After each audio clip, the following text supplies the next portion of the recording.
Everyone, welcome to Bansal academy. I am Roshni Gautam और आज की क्लास में टाइप ऑफ प्रोडक्शन फंक्शन में बात करेंगे कॉप डगलस प्रोडक्शन फंक्शन। इससे पहले हमने स्टूडेंट लीनियर प्रोडक्शन फंक्शन और हमने कर लिया है फिक्स प्रोडक्शन फंक्शन। आज की क्लास में हम प्रोडक्शन फंक्शन के further types Cobb Douglas production function के बारे में बात करेंगे। चलिए स्टार्ट करते हैं स्टूडेंट, क्या होता है। और आज मैं आपको बताऊं, ये एग्जामिनर का फेवरेट होता है, एक ना एक आधा क्वेश्चन डाल ही देते हैं। मैं बिल्कुल डेप्थ में आपको कराऊंगी, बहुत अच्छा लगेगा आपको। चलिए स्टार्ट करते हैं। प्रोडक्शन फंक्शन, इसका मतलब क्या होता है? ये होता है quantity is a function of, मतलब technical relationship between labour and capital. ये आउटपुट होता है, ओके, ये आउटपुट होता है और ये क्या होता है? इनपुट। बहुत हम बिल्कुल स्टार्टिंग से पढ़ते आ रहे हैं, अब तक तो आपको रट गया होगा। ओके, अब हम टाइप ऑफ प्रोडक्शन फंक्शन में, टाइप्स ऑफ प्रोडक्शन फंक्शन में बात करेंगे Cobb Douglas production function. Production function में बात करेंगे Cobb Douglas production function. Okay, लेकिन फर्क कितने प्रकार के होते हैं? एक होता है fix production function, fix production function, और इसको हम क्या बोलते हैं? Leontief production function. ओके, इसको क्या बोलते हैं? Leontief production function, Leontief production function. Okay, दूसरा हमने बात करी थी स्टूडेंट, दूसरा हमने लीनियर प्रोडक्शन फंक्शन के बारे में बात करी। लीनियर प्रोडक्शन फंक्शन, इसको आपको अच्छी तरह से आपको समझ आ गया होगा। Okay, production function. और आज जो हम स्टार्ट करेंगे वो थर्ड प्रोडक्शन फंक्शन के बारे में बात करेंगे। आज का टॉपिक है that is Cobb Douglas. Okay, Cobb Douglas. Okay, यहाँ पर ये हमेशा जी आ जाता है, तो Cobb Douglas production function. Okay, Douglas है प्रोडक्शन फंक्शन, ठीक है। लेकिन एक और प्रोडक्शन फंक्शन होता है, वैसे तो और भी होते हैं, लेकिन ये चारों बहुत फेमस है और ज़्यादा सवाल आते हैं CES से और कॉप डगलस प्रोडक्शन फंक्शन से, ठीक है। जैसे आता है CES प्रोडक्शन फंक्शन। CES का क्या होता है student? Production function constant elasticity of substitution, ठीक है, यही होता है प्रोडक्शन फंक्शन। ये होगा topic of the day, Cobb Douglas production function. Okay, Cobb Douglas production function के बारे में बात करेंगे। चलिए देखते हैं और क्या है कॉप डगलस। सबसे पहले आपको इक्वेशन पता होना चाहिए। थोड़ा सा कलर वलर चेंज कर दे, डिजाइन बना के और अच्छे से करेंगे इसको। तो देखिए इक्वेशन आपको 3 फॉर्म में लिखा आ सकता है। इक्वेशन आपको ऐसे लिखा आ सकता है। फर्स्ट इक्वेशन ऐसे लिखा आ सकता है, पहचान, जैसे कि हमने लीनियर और फिक्स में पढ़ा था ना, उसी प्रकार से। Quantity is A efficiency parameter L alpha B K, मतलब के बीटा। ओके, थोड़ा सा गड़बड़ नहीं होना चाहिए। ए क्या है? के बीटा। ओके, ये हो जाता है। फिर या दूसरा फॉर्म कैसा होगा? Quantity is equal to A L 0.4 मान लीजिए और के, मतलब इन दोनों का वेरिएबल दे रखा। या तीसरा इक्वेशन क्या आ सकता है? क्वांटिटी इज ए क्या है अभी बताऊंगी, L अल्फा के 1 माइनस अल्फा, ऐसे आ सकता है, किसी फॉर्म में आ जाएगा, समझ जाइएगा कॉप डगलस प्रोडक्शन फंक्शन है। ए यहाँ पर स्टैंड कर रहा है efficiency parameter, efficiency parameter. Okay, parameter. उसके बाद हमारा Q स्टैंड कर रहा है क्वांटिटी, इसको हम आउटपुट बोल सकते हैं, output. Okay, labour and capital factor है, factor of production, labour and capital factor of production है, फैक्टर ऑफ प्रोडक्शन साथ साथ लिखते जाएंगे स्टूडेंट, प्रोडक्शन। बात आती है अल्फा बीटा, मैंने आपको बताया था ना, करते वक्त मैं आपको बताऊंगी अच्छे से। अल्फा बीटा लिखिएगा, बहुत इंपॉर्टेंट है अल्फा बीटा। अल्फा बीटा है output, okay, output elasticity, output elasticity with respect to with respect to with respect to what? Capital and labor, with respect to capital and labor, okay, capital and labor। फिर इसको और क्या बोलते हैं? Relative share, relative share बोलते हैं। और ये नेशनल इनकम में भी शो होता है। कैसे? यूलर थ्योरम्स करते हैं उसी प्रकार से यही भी लिखा होता है। नेशनल इनकम कैसे बताती हूँ, मीन्स लीजिए 100 रुपये आपका नेशनल इनकम आ रहा है, उसमें से अल्फा और बीटा मतलब कैपिटल का कितना शेयर है, अल्फा लेबर लिया है ना, लेबर का, और कैपिटल का बीटा मतलब कि वैल्यू एडिशन हम बोलते हैं कैपिटल का, ठीक है, कैपिटल का। हो गया, समझ हो गया। और अगर मैं थोड़ा सा और बताऊं तो इसको अगर रीड कैसे करते हैं, how output will change labor and capital change how output will change in labor and capital। इसको पढ़ लीजिएगा स्टूडेंट, थोड़ा सा मैं लिख देती हूँ, लिख लीजिएगा। How output change will change in labour and capital. Labour और कैपिटल में चेंज होगा तो आउटपुट में क्या चेंज होगा, ये आपको अल्फा और बीटा शो करता है। समझ आ रहा है स्टूडेंट? ये सब लिख लीजिए, ये इक्वेशन हो गया है।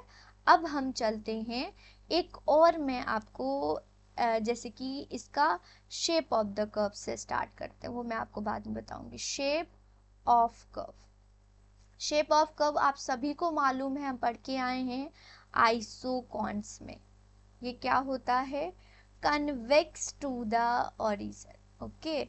लेबर और कैपिटल ले लेते हैं। लेबर ये क्या है आपका? Convex to the origin. Shape क्या है? Convex, convex to the origin, origin. इसी प्रकार से जो इसका स्लोप मतलब MRTS क्या होता है? Falling, falling. और इसको क्या बोलेंगे? स्मूथ, स्मूथ कैसे भी करके आ जाता है ना, बच्चे को कंफ्यूज होता है। स्मूथ कॉन्टिन्यूसली, कॉन्टिन्यूसली फॉलिंग, ठीक है, ऐसे फॉलिंग, ठीक है। MRTS फॉल करता है, यहाँ पर भी लिख देती हूँ। स्लोप, स्लोप ऑफ आइसोकोन क्या होता है? मार्जिनल रेट ऑफ सब्स्टिट्यूशन क्या होगा? मार्जिनल रेट ऑफ सब्स्टिट्यूशन जो होगी वो फॉलिंग होगी, डिक्लाइनिंग होगी, ठीक है, डिमिनिश, ओके। ये हो गया। उसके बाद हम स्लोप हो गया। अब थोड़ा सा यहीं पर, क्योंकि स्पेस बचा है, यहीं पर इलास्टिसिटी भी बता देती हूँ। इलास्टिसिटी का फॉर्मूला होता है, okay, change in capital and labour upon change in capital and, okay, labour change नहीं होगा ना, सिर्फ कैपिटल लेबर होगा। चलो, capital labour, capital labour, okay, divided by MR change in MRTS upon MRTS, MRTS। It means आपकी जो elasticity होगी वो 1 होगी। इलास्टिसिटी क्या होगी? 1 होगी। स्मूथ कॉन्टिन्यूसली डाउन होगा स्टूडेंट, ओके। शेप हो गया, इक्वेशन हो गया।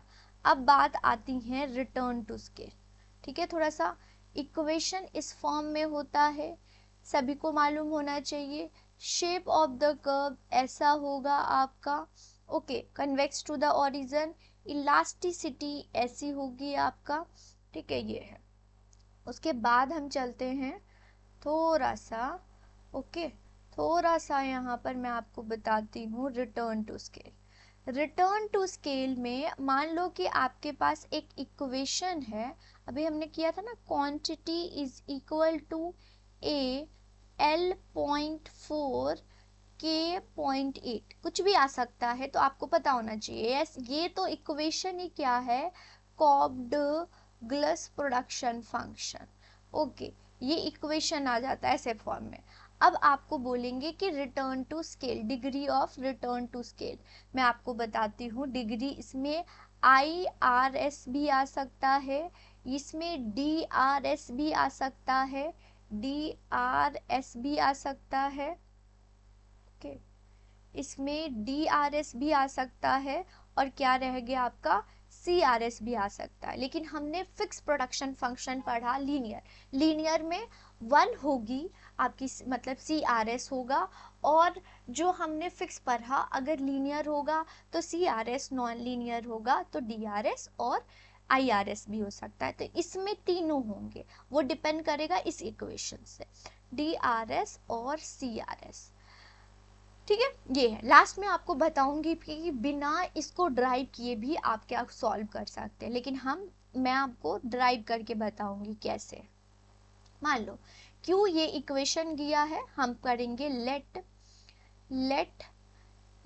Increase lambda time labour and capital. तो नया इक्वेशन बनाएंगे, Q star is equal to A lambda time L increase हो गया 0.4 के, लेमडा टाइम इंक्रीज कर दिया कैपिटल को 0.8, ठीक है। फिर Q स्टार हो जाएगा आपका, Q स्टार हो जाएगा ए, अगर हम लेमडा को बाहर निकाल ले, कॉमन निकाल ले, तो 0.4 अगर दोनों मल्टीप्लाई हो रहे हैं तो बेस क्या हो जाता है, प्लस हो जाता है, 0.8, ठीक है, 0.8। और क्या बच गया, लेबर और कैपिटल, लेबर 0.4, कैपिटल 0.4। ये समझ नहीं आया स्टूडेंट, तो देखिए लेमडा 0.4 से मल्टीप्लाई हो रहा है, ओके, देखिए ध्यान से समझिएगा, लेमडा 0.4 और लेबर भी 0.4, तो लेबर का 0.4 मैंने यहाँ लिख दिया और लेमडा का 0.4 यहाँ लिख दिया, ओके। मैंने इसको एक स्टेप कर दिया, अगर बच्चों को कंफ्यूज होगा, आप मेरे सामने होते तो मैं कर देती कि है, यहाँ पर कंफ्यूजन ना हो जाए आपको ना, फिर पूरा ही करके बताती हूँ मैं आपको, ठीक है, शॉर्ट में नहीं कराऊंगी। तो Q स्टार अगर हम देखें स्टूडेंट तो A होगा, ओके, A होगा। अब इसको मैं खोल दूं, इस सारे को इक्वेशन को खोल दूं, तो लेमडा भी 0.4 से मल्टीप्लाई कर रहा है और लेबर भी 0.4 से मल्टीप्लाई कर रहा है, बीच में मल्टीप्लाई है, लेमडा भी 0.8 से मल्टीप्लाई हो रहा है और कैपिटल भी 0.8 से हो रहा है, ठीक है। ये है, इसी को आपने पूरे इक्वेशन को खोल दिया। फिर Q स्टार हमारा होगा, Q स्टार A होगा, A यहीं पर रखेंगे, लेमडा को हम कॉमन ले लेंगे, लेमडा अगर मल्टीप्लाई हो रहा है तो उसका जो पावर होता है वो प्लस हो जाता है, ये प्रॉपर्टी है, इसी वजह से मैंने लेमडा कॉमन लिया और 0.4 0.8 प्लस कर दिया, हमारा लेबर रह गया 0.4 और कैपिटल रह गया 0.8, ओके। अगर आप देखें तो ये लेमडा 4 कैपिटल 4 ये क्या है, Q है, तो हम क्या कर देंगे, यहाँ पर Q स्टार को बोल देंगे कि लेमडा जो है वो 1.2 है, 1.2 है और ये Q है। इट मीन्स आपकी लेमडा की पावर 1.2 है, इट मीन्स जो हमने अल्फा प्लस बीटा किया वो ग्रेटर देन 1 है। अगर इक्वल टू 1 होता और लेस देन 1 होता, अगर ग्रेटर देन 1 है मीन्स IRS है, IRS है, इक्वल टू 1 है मतलब CRS है, अगर लेस देन 1 है इट मीन्स DRS है, DRS है, ओके। अभी ग्रेटर देन 1 हुआ ना, तो ये इंक्रीजिंग, रिटर्न क्या हो रहा है, कॉस्ट कम ला रहा है, रिटर्न ज़्यादा हो रहा है, तो IRS होगा ये, और यही आपको बताता है आउटपुट रिटर्न रिलेटिव शेयर। समझ आया स्टूडेंट, समझ आया, रिटर्न टू स्केल भी कर लिया, ओके, रिटर्न टू स्केल भी कर लिया, इक्वेशन देख लिया, शेप देख लिया, स्लोप देख लिया, राइट, स्लोप देख लिया, इलास्टिसिटी 1 होती है, और अल्फा बीटा को output elasticity with respect to labour और कैपिटल बोलते हैं, रिलेटिव शेयर भी बोलते हैं।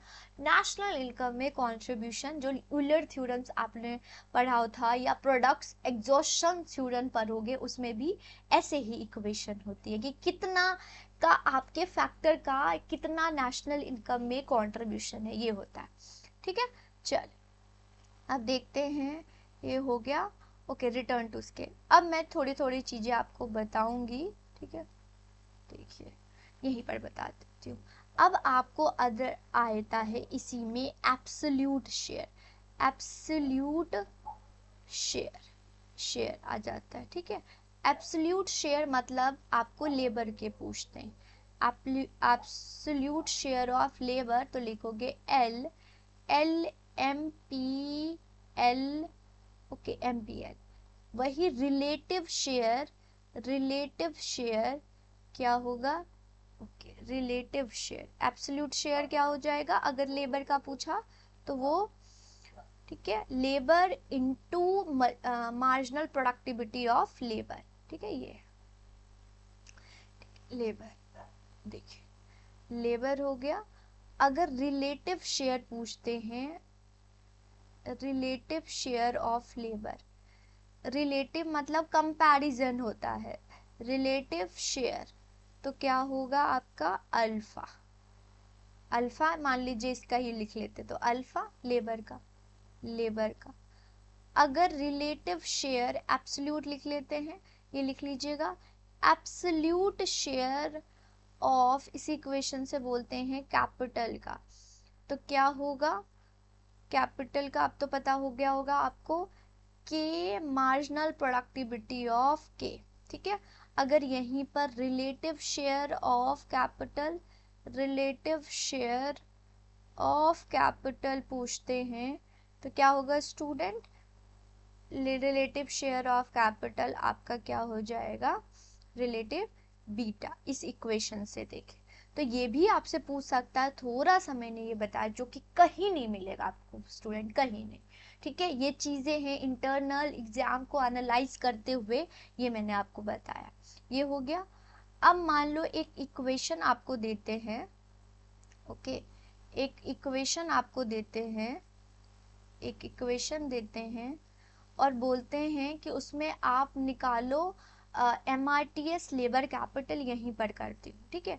मान लो कि आपको एक इक्वेशन देता है quantity is equal to A, L का अल्फा और बी का कैपिटल का बीटा, ओके ये है।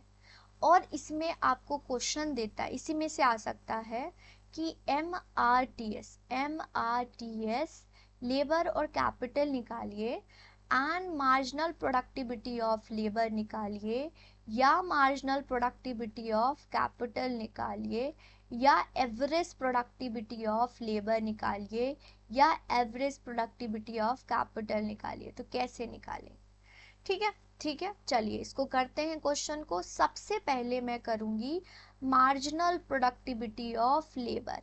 मार्जिनल प्रोडक्टिविटी ऑफ लेबर होता है change in, okay, change in, change in Q, change in, okay,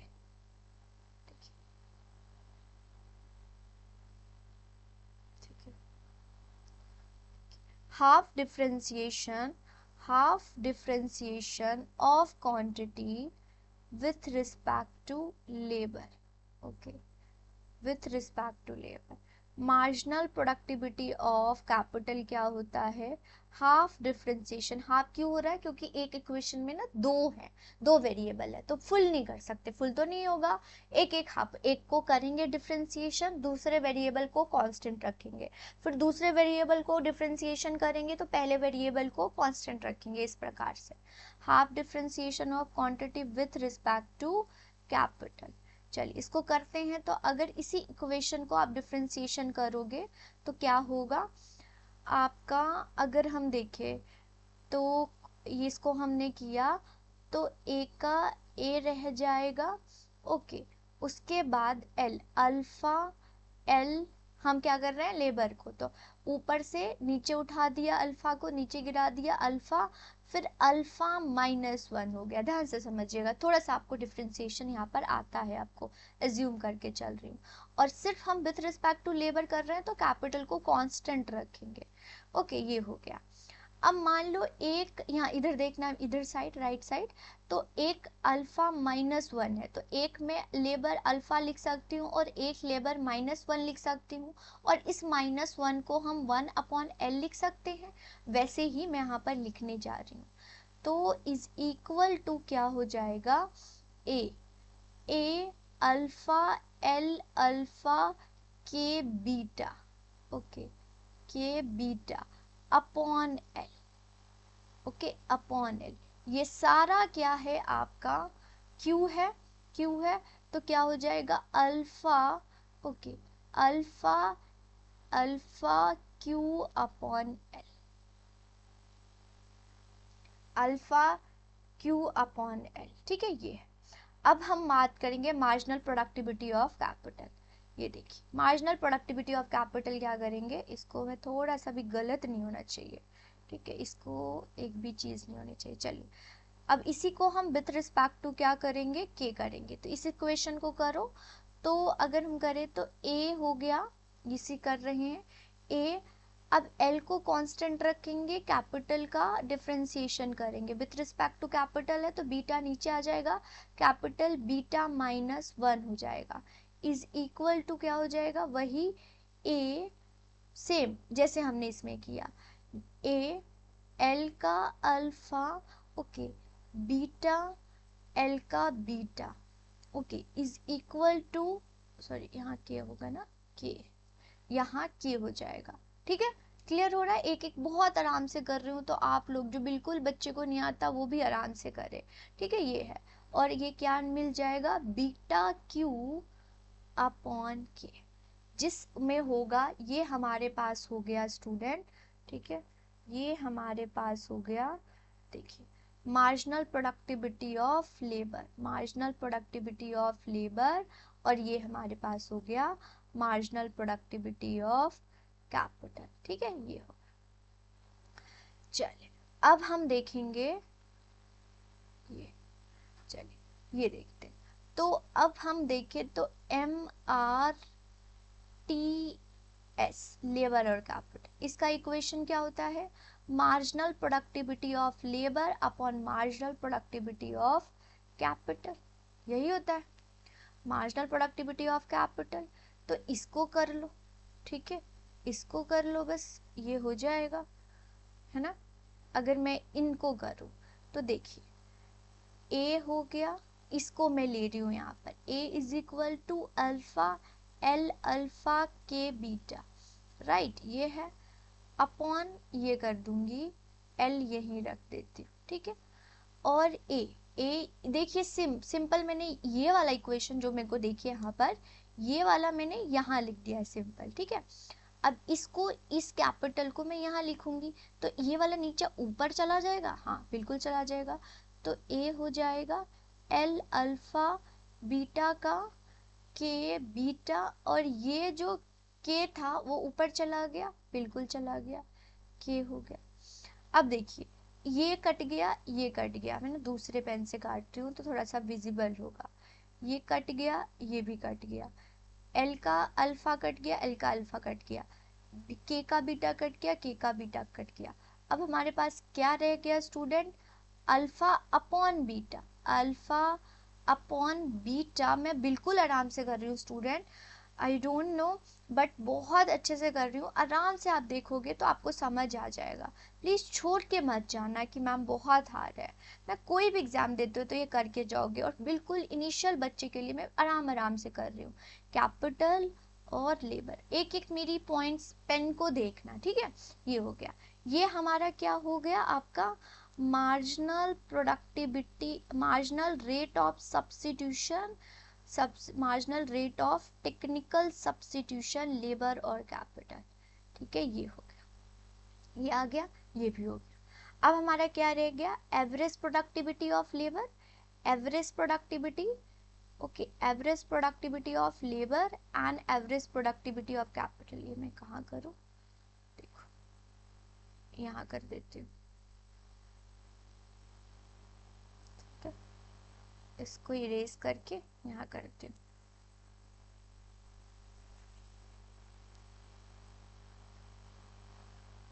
देखिए। अब देखिए मार्जिन एवरेज प्रोडक्टिविटी क्या होता है लेबर का, क्या होगा कि ये इक्वेशन होता है ना टीपी अपॉन क्यू, तो ये टीपी है आपका, अपॉन क्यू कर दोगे तो अपॉन एल कर दोगे तो क्यू अपॉन एल हो जाएगा, simple, average productivity of capital करोगे तो Q अपॉन L हो जाएगा विथ रिस्पेक्ट टू, क्योंकि मुझे average productivity per unit of capital बताना है, पर यूनिट ऑफ लेबर बताना है। और यही एग्जाम्पल में एग्जाम में आएंगे स्टूडेंट कि आप ये सब बता प्रूव करना है। अब आपका होमवर्क है कि इसी इक्वेशन से, होमवर्क क्या है, इसी इक्वेशन से, दूसरे पेन से लिख रही हूँ, marginal marginal rate of technical substitution capital और लेबर निकालना। ये होमवर्क है, ट्राई करिएगा, क्योंकि एग्जामिनर कभी लेबर कैपिटल दे देगा, कैपिटल लेबर दे देगा, वहां पर बोलोगे मैम ये तो क्या आ गया, और हम बिल्कुल ही क्या होता है, बिल्कुल वहां पर एंग्जाइटी होती है तो हम सही चीज भी गलत कर देते हैं। वैसे तो उल्टा कर दोगे तो आप जाएगा, लेकिन आई डोंट वांट कि आप इजी वे से जाओ, आपको प्रॉपर होना चाहिए, आपका आंसर सही होना चाहिए। ठीक है, तो ये हमने कॉप्ड-ग्लास प्रोडक्शन फंक्शन पढ़ा स्टूडेंट। होप आप सभी को अच्छे से समझ आया होगा ये चीजें। ठीक है, अच्छा एक चीज मैंने आपको बताना भूल गई। ठीक है, ये देखिए, जो कॉप्ड-ग्लास प्रोडक्शन फंक्शन है ये दो इकोनॉमिस्ट के द्वारा, राइट, ये इरेज हो जाएगा, ये मैं रखूंगी ताकि आपको पीडीएफ में मिल जाए। Charles Cobb and Paul Douglas 1928, कहीं आपको 20 दिखेगा, कहीं आपको 1928 दिखेगा, तो 1928। पहले क्या था, प्रपोज नट एंड विक्सल ने कर दिया था 1851 और 1926 में। ओके, नट एंड विक्सल ध्यान से समझिएगा, ये इरेज हो जाएगा, नहीं तो ये मुझे आपको देना है इसीलिए। तो नट एंड विक्सल पहले इसको इन्वेंट किया था, उसके बाद स्टैटिस्टिकली प्रूव किसने किया था, कॉप्ड-ग्लास। कॉप दो इकोनॉमिस्ट है, 1928। ओके, ये पब्लिश अमेरिकन इकोनॉमी में इन्होंने पब्लिश करी थी, स्टैटिस्टिकली टेस्ट किया था, तो इस प्रकार से आपको आ जाएगा। ठीक है, तो चलिए,